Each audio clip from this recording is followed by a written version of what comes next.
Jelang Pilkada Serentak 2015, Partai Nasdem menggelar temu kader partai dan konsolidasi pemenangan Pilkada di Kabupaten Karangasem, Bali. Dan informasi selengkapnya kita bergabung dengan Eva Wondo di Bali. Eva, bagaimanakah jalannya konsolidasi Partai Nasdem di Bali?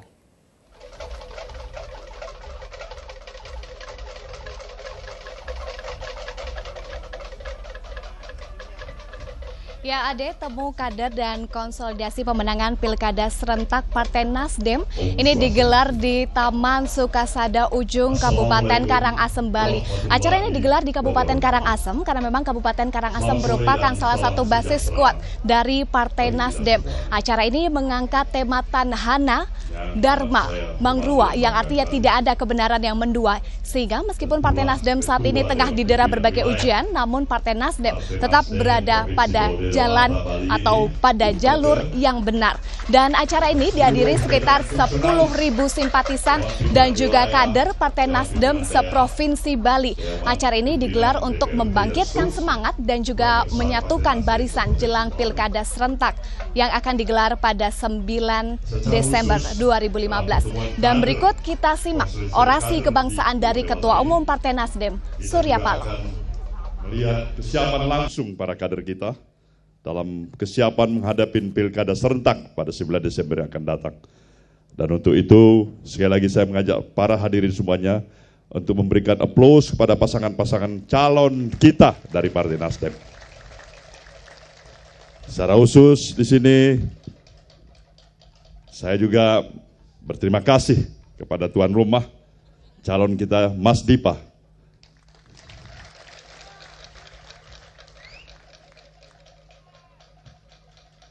Hadirin yang saya muliakan, hari ini adalah provinsi yang ke-7 di dalam kunjungan kerja yang saya lakukan selama hampir 9 hari. 9 hari di 7 provinsi, saya pikir itu merupakan sebuah kerja maraton untuk bertemu langsung, melihat kesiapan langsung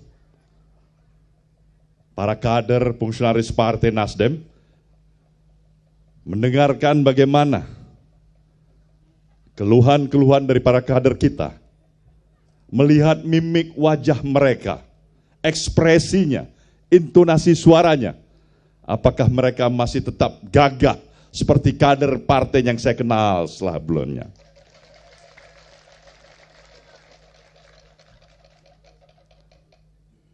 Hari ini saya mengajak semuanya kita untuk kembali bersyukur kehadirat Tuhan Sang Maha Pencipta yang telah memberikan kita kesempatan, kesehatan, jasmani dan rohani kita. Memberikan kita masih adanya spirit, semangat untuk meneruskan misi besar dan mulia dari Partai Nasdem yang kita miliki bersama ini, untuk tetap terus berdiri tegak secara konsisten memperjuangkan apa itu yang namanya gerakan perubahan untuk restorasi Indonesia.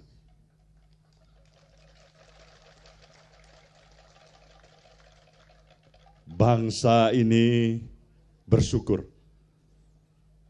memiliki anugerah karunia dari Tuhan yang Maha Pencipta.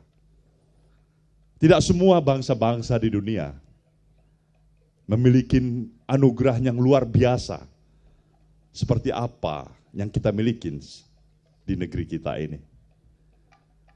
Positioning geografis kita yang begitu strategis, sumber daya alam yang luar biasa kita miliki, jumlah penduduk yang menjadi kekuatan potensi sumber pembangunan yang kuat cukup besar. Semua persyaratan untuk hadir sebagai bangsa yang maju dan besar sebenarnya telah ada di negeri kita ini. Untuk itulah Bapak bangsa kita, Bung Karno, meletakkan sebuah konsepsi kebangsaan Bagaimana bangsa ini untuk meneruskan perjalanan kehidupannya dengan memiliki sebuah alat pemersatu, sebagai alat perekat yang kita kenal juga sebagai ideologi kebangsaan kita, yang menjadi sebuah pandangan hidup bagi kita sebagai satu bangsa. Dan itu yang kita kenal, yang bernama Pancasila, saudaraku semuanya. Pancasila. Pancasila kita miliki sebagai ideologi kebangsaan.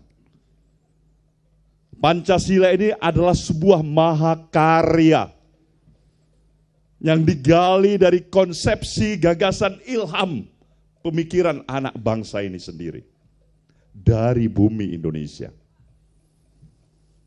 Pancasila itu bukan menjiplak apa yang kita kenal juga dengan Declaration of Independence. Pancasila itu juga bukan menjiplak dari apa itu yang namanya manifesto komunis. Pancasila itu adalah Pancasila.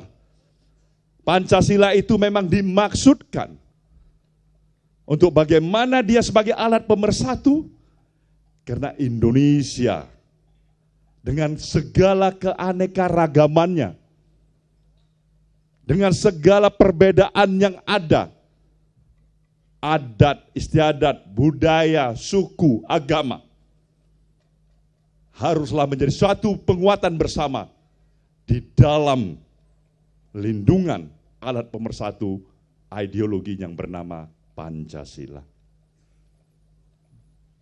Inilah sebenarnya sebagai suatu modal dasar agar bangsa kita ini terus bergerak dari waktu ke waktu, sejalan dengan perkembangan dan tuntutan zaman, kemajuan zaman. Tetapi dengan alat pemersatu ini diharapkan bahwasanya konsepsi awal sebagai suatu keutuhan bangsa dan negara kita akan tetap milikin bersama. Tanpa terasa kita sudah berjalan di alam kemerdekaan untuk memasukin tahun yang ke-70 tahun. Pasang surut perjalanan kemerdekaan ini telah kita laluin bersama. Berbagai ujian dan cobaan dihadapkan, dipertaruhkan kepada bangsa kita. Tetapi kita mengucapkan syukur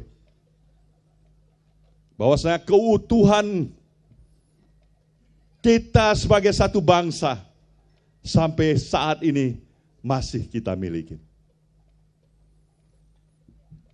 Tetapi pada saat ini juga, saudaraku, saya ingin mengingatkan bahwasanya alat pemersatu yang kita namakan Pancasila ini, apabila dia tidak kita rawat, tidak kita jaga, tidak kita amalkan dalam keseharian kehidupan kita, maka dia akan menjadi suatu tonggak yang sunyi, sepi sendiri, tanpa memberikan arti terhadap penguatan kehidupan keseharian kita sebagai anggota masyarakat bangsa dan negara yang kita cintai ini.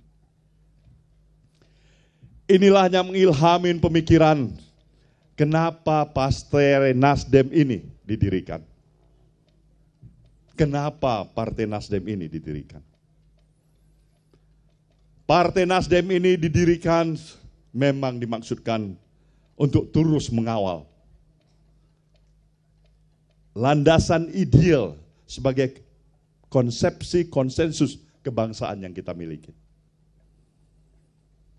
Dia harus tetap berdiri tegak, dia harus mampu mengatasi seluruh permasalahan bangsanya. Maka Nasdem membawa tema utama, gerakan perubahan untuk restorasi Indonesia.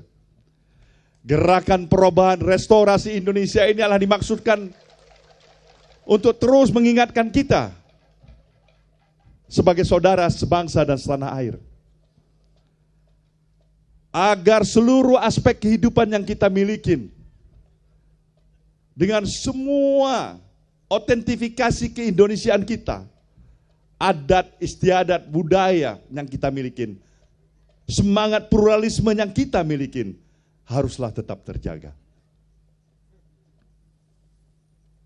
Ini amat penting kita konstatir kembali. Karena pada saat ini juga, tentunya kita semuanya para kader Nasdem dapat merasakan ada sesuatu perubahan yang terjadi dalam perilaku sosial kehidupan keseharian kita sesama anak bangsa ini. Kita melihat bagaimana sekarang ini penghormatan seorang junior kepada seniornya barangkali hampir jarang terjadi. Begitu juga sebaliknya, sang senior yang menghargai dan menyintai mereka yang junior. Apa yang pernah kita kenal dengan istilah Tut Wuri Handayani, kita semakin kehilangan menjumpai contoh-contoh kepribadian yang seperti itu. Kita juga merasa kehilangan ketika di dalam segala bentuk kegiatan dan aktivitas yang kita lakukan atau dilakukan oleh berbagai komponen masyarakat, kita tidak melihat adanya suatu spirit semangat, kegotong royongan yang kuat dan kokoh untuk dikedepankan sebagai upaya memperkokoh semangat kebersamaan kita sebagai anggota sebangsa dan setanah air.